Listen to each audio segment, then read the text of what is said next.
Alright, hey there, and welcome back to episode 4 of Let's Play Her Story. We've uncovered a lot about the murder and suspicions. We discovered that we're now looking at two twin sisters, Hannah and Eve, and that Eve has stated that they worked together to cover up the murder, and that Hannah committed it.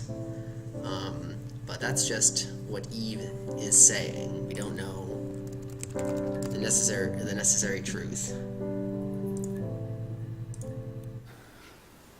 Well, fine, considering.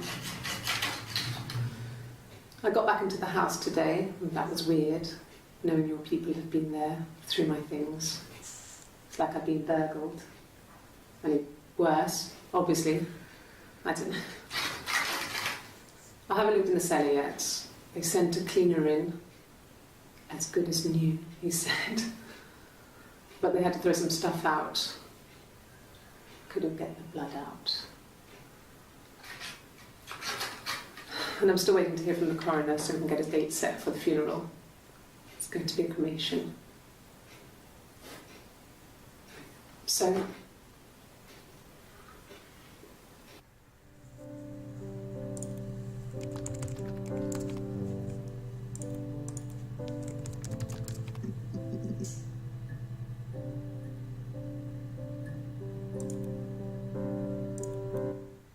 Okay. I've given blood before. Do you need to take that for your records?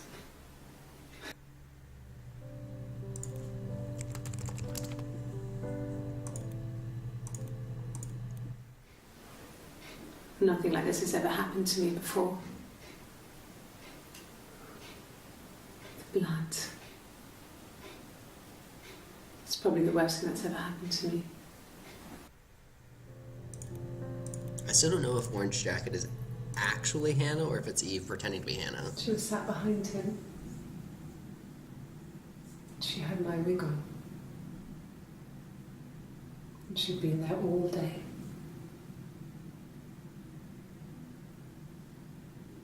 And she had blood on her.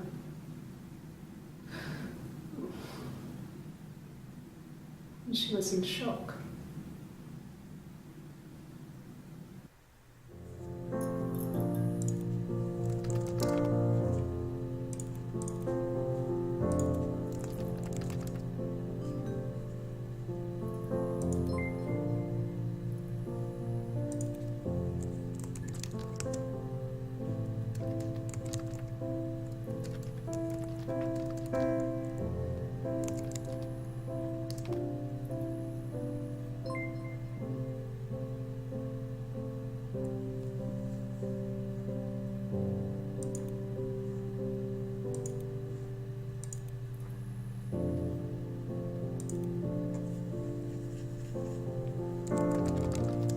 There's an achievement called Random Access, so I'm just checking something.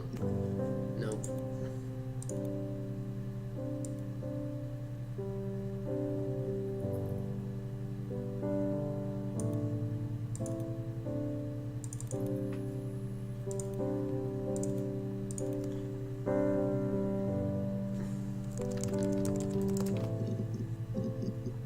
Too much plumber one, so I just want to...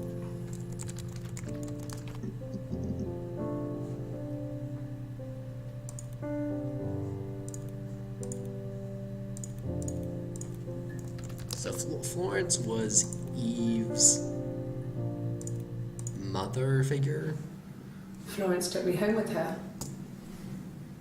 Mother hadn't been expecting twins and had a healthy baby. I guess she was just happy for Florence to clean up. Take away the evidence that this was anything but a happy occasion.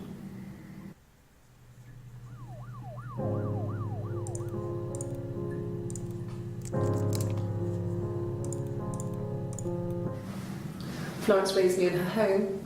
I never left it. She kept me out of sight. It wasn't odd for people to see a midwife with a baby, carrying in supplies, washing nappies, that sort of thing. I never knew any different. I grew up looking out of my window and seeing her across the road. I thought it was like a reflection in the mirror. She was me.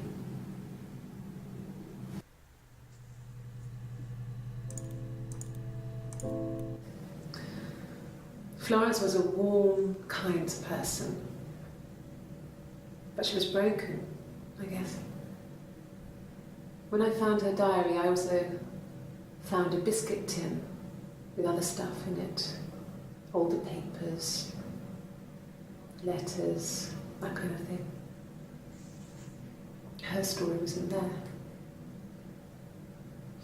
I never really spoke to her about it. I was far too young to really understand, I guess. I just put it together later, once I was older. She had loved children, planned to have a large family, but her husband died in the war. And that was back when you married for life. She never felt like she could marry again. Isn't that strange? She was a widow from her 20s. But, I mean, I guess it was different then. You know, you married for life and she felt she could never marry again. I guess it was harder, a war widow. One of the dead. I don't know, maybe there was more to it than that. I don't really know.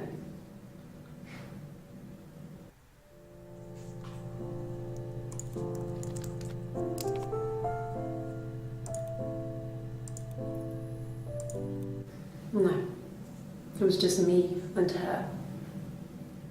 Eve was the name they were going to call their first child. They talked about it and were going to try when he came back. Florence's family had a history of firstborn girls, so they were convinced it was going to be a girl. It's hard to know if this is all true. These are stories I remember, that I read when I was a child. Maybe I misread, maybe I misunderstood. Sometimes it's hard to remember what happened last week.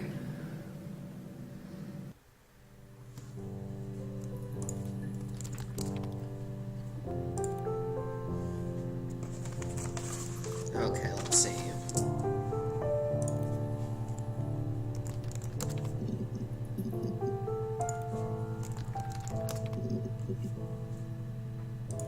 Does tattoo have two? Yeah, tattoo has 2 T's in it. I'm the worst. Oh, my tattoo. I got it to express my individuality. It's an apple and a snake.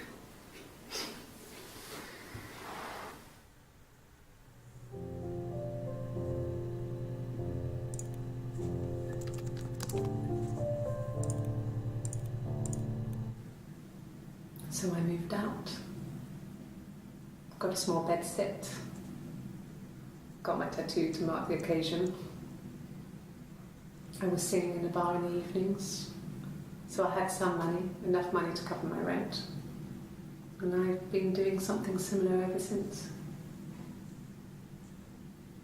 I haven't put down any roots. I don't exist.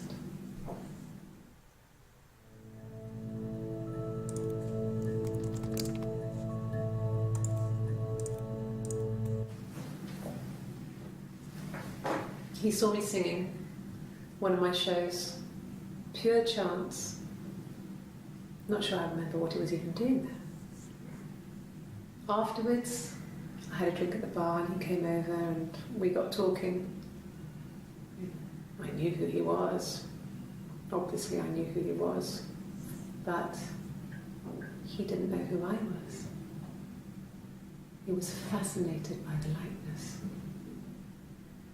He guessed my name from my tattoo. Told me it was a palindrome, like that would impress me. I enjoyed talking to him. It was amazing to be able to sit and interact and talk to him after all this time. He didn't tell me he was married. I'm not sure what he was thinking. He later told me it was like he was dreaming. A waking dream.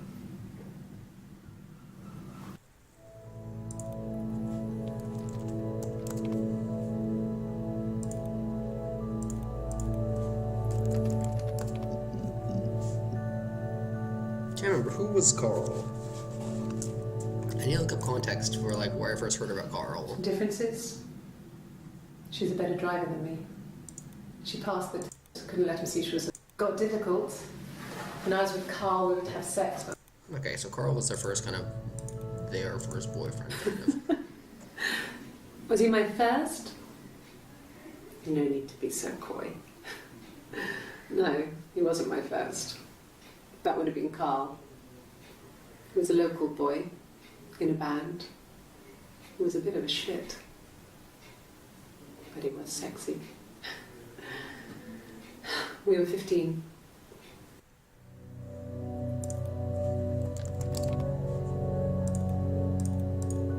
No, I was 15. Carl was older. 17, I think. I was really into him, regardless of how he actually behaved. Lots of drunken teenage sex. We did it in a church once. It's stupid. So he got tired of us and we split up after about 6 months. It was sad, but those early experiences, they help you realise who's really important to you, you know? Family.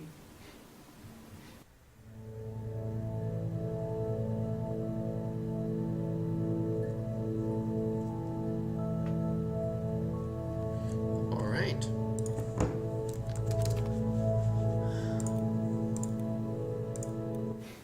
Family. So, Carl fucked off, and then there were other boys here and there, and then Simon.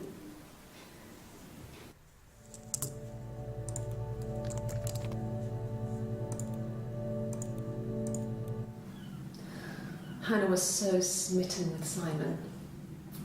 She started getting jealous, didn't want to share. Even the first date, we went to see Tom Cruise at the Old Odeon. We both went, kept changing places in the toilet. We only had the one best dress, so we had to keep swapping clothes. Must have thought we had terrible bladder problems. The next date, it was my turn. At the end, I let him kiss me, but that was it. We didn't want another Carl in our hands, and the Ouija board had said to hold back. After that, it was Hannah's turn, and she slept with him. Broke the rules. Deliberately broke the rules. She wanted to be the first to sleep with him. I mean, that's when she got pregnant. From that one time.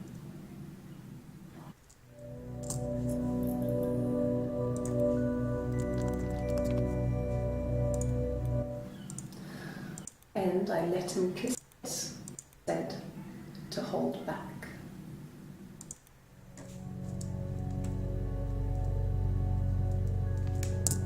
Let's check out what this Ouija board had to say.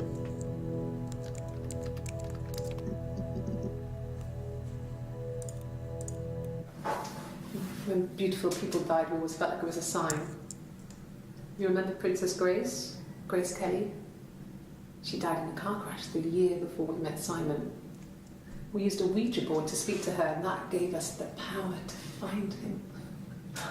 That's what we thought then. That people who died tragically leave some kind of magic behind. We used to share dreams.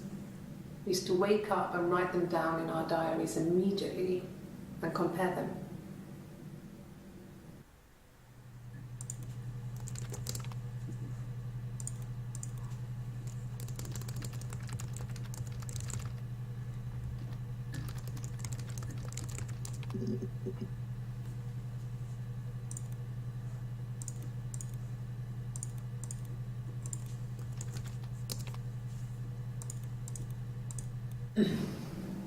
Yes.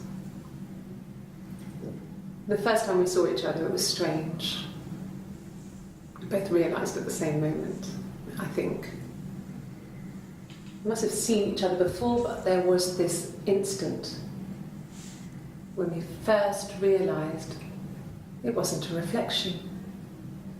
The reflection was staring back. I think I was 5. It was my birthday. My reflection was wearing a party hat and waving. I knew what party hats were from books. And it suddenly occurred to me, today must be my birthday. I waved back and we just spent ages waving at each other and copying each other's movements.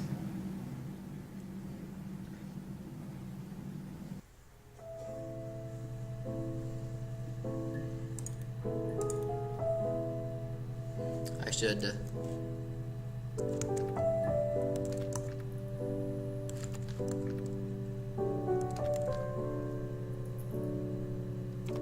start doing these by dates so that I could theoretically search for an entire day. No, but it's only going to show 5 clips, so it doesn't really matter if I add the date tag, because there's way more than 5 clips for each day.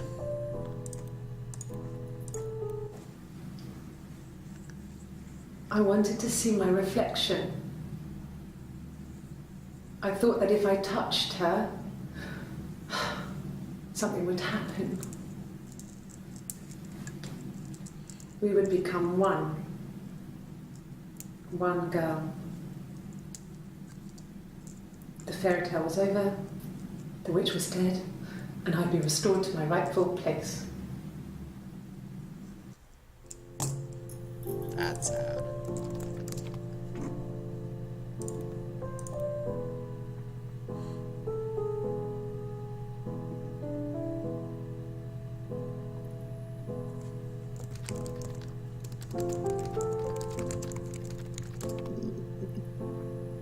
No, okay.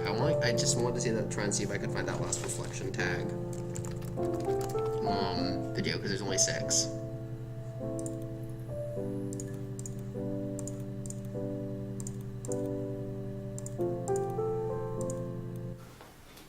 No, on his clothes, that would make sense. He made it by hand. I mean, he brushes the silver onto the glass. It's not how they make mirrors these days. I mean, he made the mirror and he gave it to me.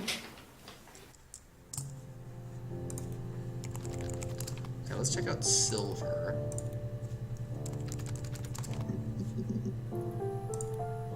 It doesn't matter. Okay, so silver's out.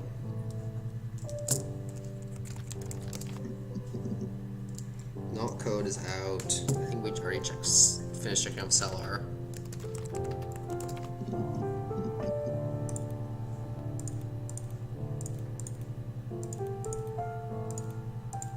Okay, I have a piece of paper with a ton of keywords on it. I'm just trying to cross some of them off.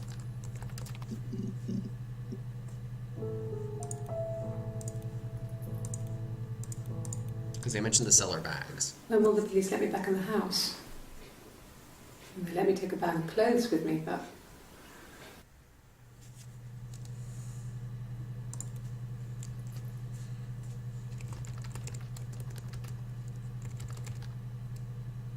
Is that Hannah? Do I know that's actually Hannah? I don't know. Okay. I parked up on the street. It was busy, so I parked down the end of the road. I walked up to the house, I knocked on the door, no answer. I took my keys out of my bag, unlocked the door. The main lock was unlocked. I could tell because the key wouldn't turn when I tried to turn it to the left. I walked in, Simon's coat wasn't on the peg. I couldn't see his shoes on the shoe rack. I shouted out for him. I walked straight into the kitchen. He usually sits in there to have a cup of tea and read his paper. I swear I've already seen this. I touched the kettle, it was cold. I looked quickly into the living room, nothing. I walked upstairs to the bedroom, he wasn't there. I didn't search for him because it was pretty clear he wasn't there. Then I had a shower. Whilst I was in the shower, the phone rang. I think it was Eric, his boss. I didn't answer it. Then I came out and I was just exhausted. So I lay down on the bed and I fell asleep, but I didn't mean to. I woke up a couple of hours later and I was surprised to see no one in the bed next to me. And then I remembered where I was and what had happened. That's when Eric called again. I spoke to him. Then I called Simon's parents. And then I decided to come and see you. That enough? That's literally exactly the same. That's literally exactly the same thing, except for the difference was I have seen that before because it's a rehearsed statement.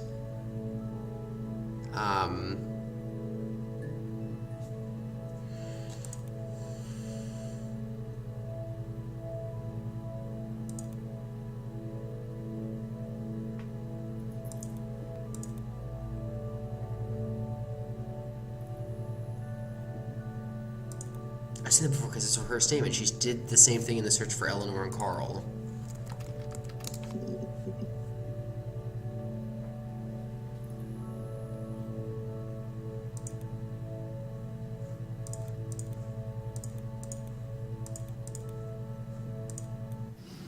Differences?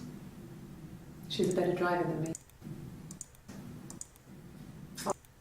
Not Carl.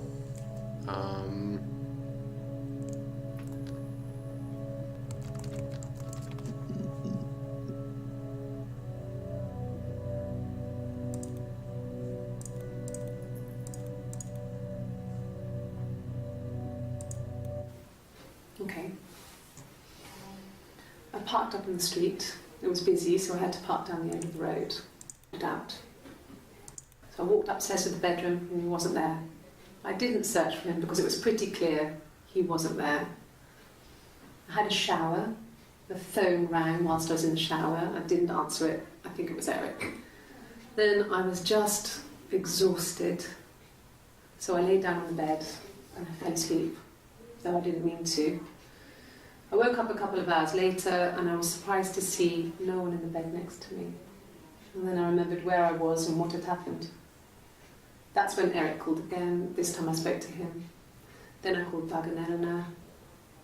And then I decided to come and see you. That enough?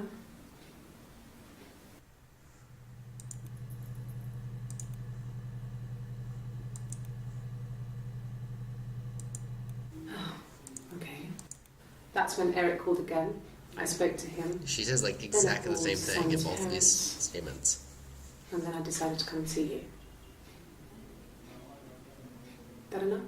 To him. Then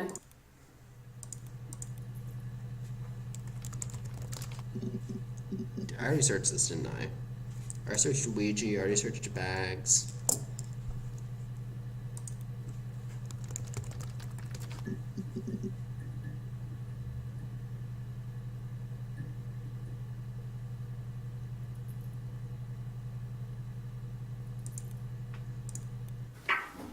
Let me see. Yes. I drove in here because I remember, well, I went over the river. And then there was a church there. Yeah. And I probably parked, well, I remember seeing a street sign called Princess Street. Yeah, there it is. Yeah, so I'm pretty sure it must be this one. There.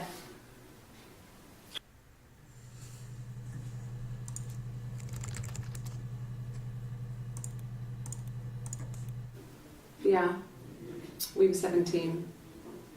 It was a nice wedding, people said. Simon looked very handsome in the photos. His parents paid for everything, but he's an only child, so it was important to them. It was what they called a shotgun wedding, but if you looked at the photos, you couldn't tell. The dress was beautiful. It looked like Princess Diana's. The train wasn't quite as long, though. There's a great photo of the bridesmaid helping to carry it out of the car.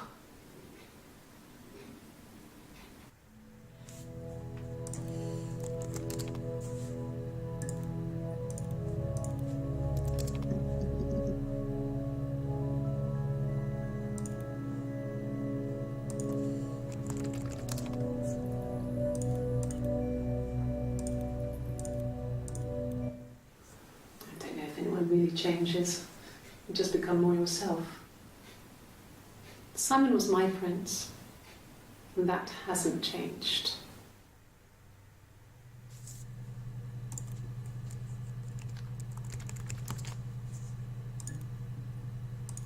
They're doing a really good job of, like, having a set number of themes And and the sticking to them. Glaziers. I worked there some weekends, and Simon had a part-time job there too. That was Eric's generosity. He was always good at helping out other people's children. Simon was quiet, more thoughtful than the other boys. Even then, he had a sense of craftsmanship. And so Eve is the one who Wasn't had the always job. rushing stuff. So Eve knew Eric? Boys Or that Eric age knew are just Eve? running around like headless chickens most of the time. Yeah. Plus, he had that look. He looked like a fairy tale prince from one of my books.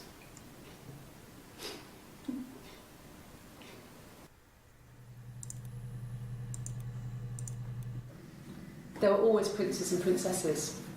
They were the special people, more important than the other characters in their stories. We knew we were like that. Twins. Magical. We were the princesses. We had a poster of Princess Diana from the newspaper up in our attic. Had a pride of place. And underneath we used to put all our special things. When her engagement was announced, we were obsessed with everything she did. And later, when her life went so bad, we felt for her. Her divorce last year just kind of drew a line under things.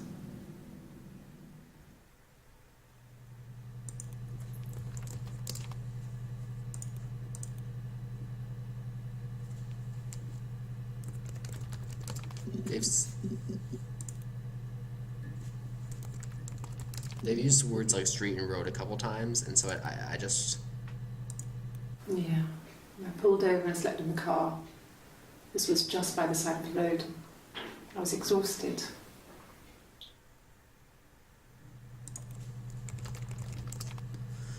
Okay.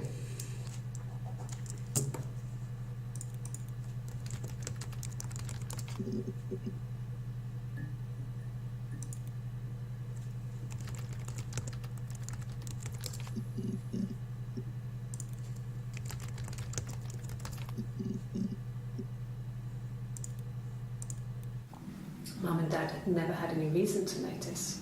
They were always busy. If Hannah was eating a lot, they didn't mind. She didn't put on any weight.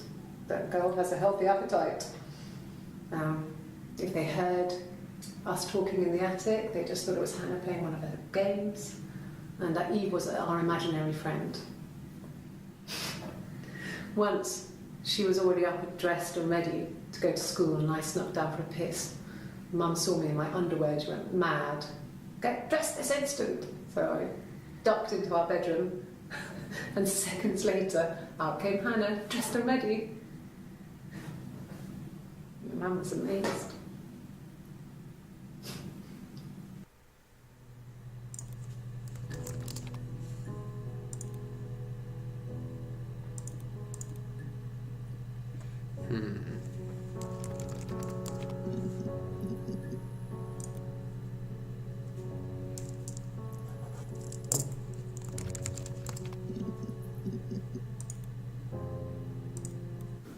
Yeah, when I was at school.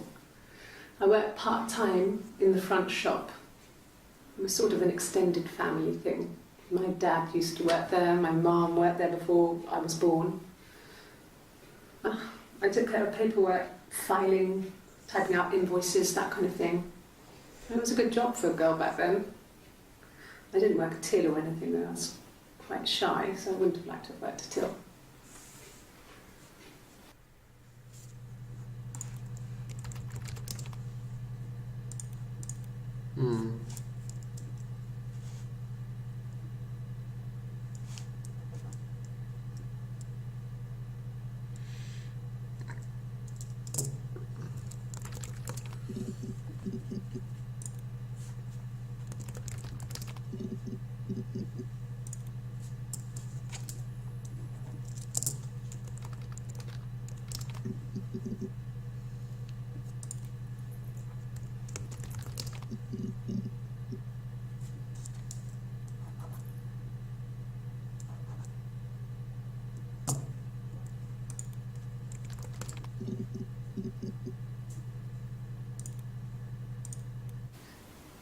Are you sure? What would he be doing in Oxford if there was no conference?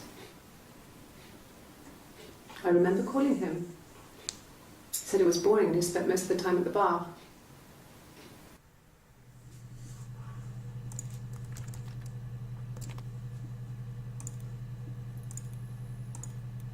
Nothing else happened that night.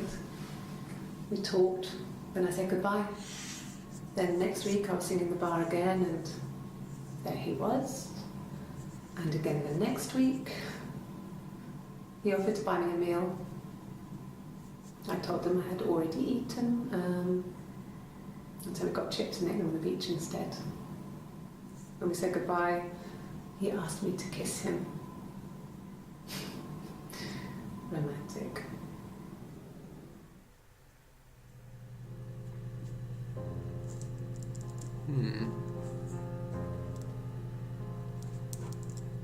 Trying to go through all my keywords, and then I'm probably going to have to look at combinations of keywords. No. I told her it was one of my boyfriends, someone I had met in the bar. I think she was happy. But I could tell she was thinking, why couldn't it happen to her and Simon? They were the ones with the real life. Why not them?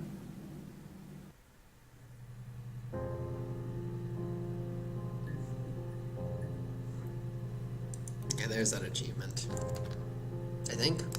So wait, Eve's the one who was pregnant?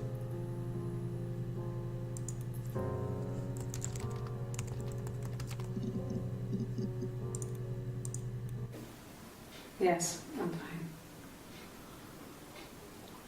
I won't be sick again. This happens some days. I'm pregnant. It's morning sickness.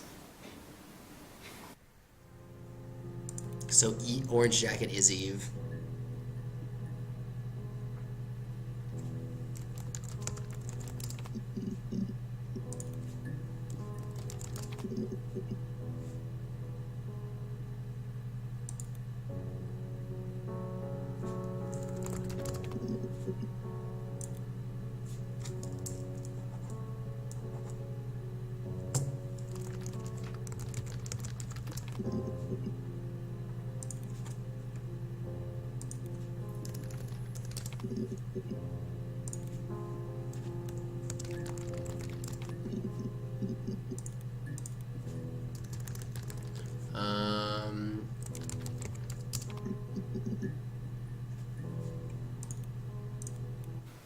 From when I woke up.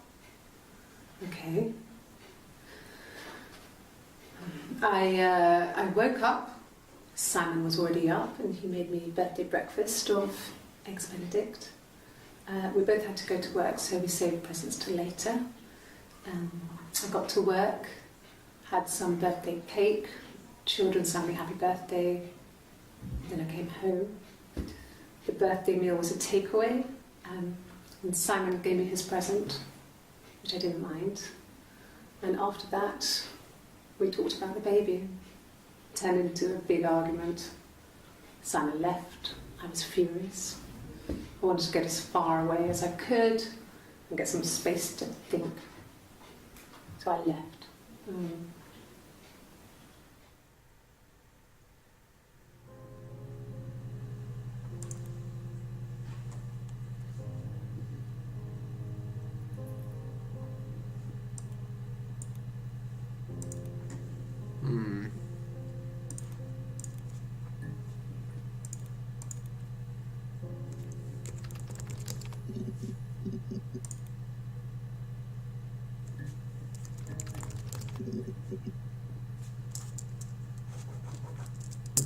Again, just having to go through different keywords just to cross them off my list.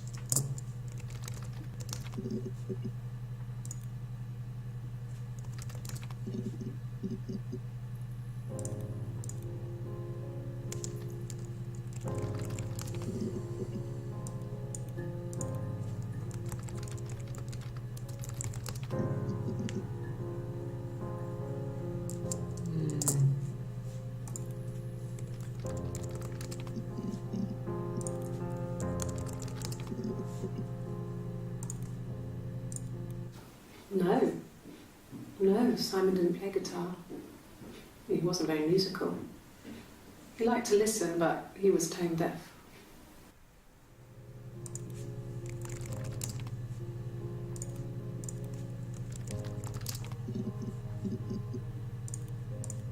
Yes. Yeah, it's my guitar.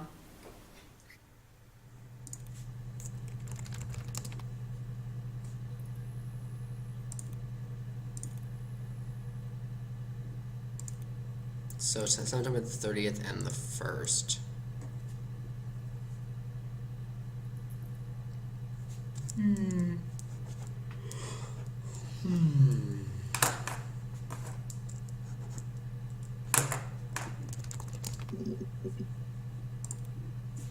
Okay, so I take care of the coat. That takes care of watch.